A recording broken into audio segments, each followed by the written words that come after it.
മനസ്സിലൊരാൾ എന്നോട് പറഞ്ഞില്ലെങ്കിലും അയാളെ മനസ്സ് വായിച്ച് ഞാൻ അങ്ങോട്ട് പറയും. അത് അങ്ങനെ ഒരു കഴിവ് കിട്ടിയിട്ടുണ്ട്, നേരത്തെ കിട്ടിയിട്ടുണ്ട്. കുറേ കാര്യങ്ങളെ അങ്ങനെ റീഡ് ചെയ്യാൻ പറ്റിയിട്ടുണ്ട്.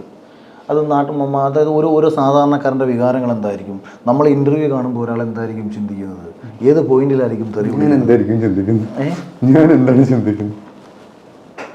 നിങ്ങളോ?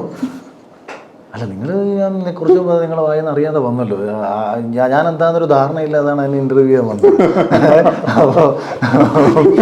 അപ്പോൾ ഇയാളെ കൊള്ളാമല്ലോ എന്നായിരിക്കും മനസ്സിൽ ചിന്തിക്കുന്നത്. അല്ലെങ്കിൽ ഒരു പക്ഷേ കുറച്ചുകൂടെ ചോദ്യങ്ങളൊക്കെ പ്രിപ്പയർ ചെയ്യാമായിരുന്നു. അല്ലെങ്കിൽ രക്ഷപ്പെട്ടല്ലോ, മഹാഭാഗ്യമായി. അധികം തർക്കിക്കാനൊന്നും പോകാതിരുന്ന കാര്യമായി. ഇത് നമ്മൾ ചില കാര്യങ്ങൾ പറയുമ്പോഴേ ആൾക്കാർ ഇപ്പം ഞാൻ ഇപ്പം ഈ പറഞ്ഞു നിർത്തിയതിൻ്റെ ഇത്രയും കേൾക്കുന്നവർ തന്നെ പെട്ടെന്ന് വിചാരിക്കും ഭയങ്കര തള്ളും ഭയങ്കര സ്വയം പൊങ്ങി ഡയലോഗ് ആണല്ലോ. ആ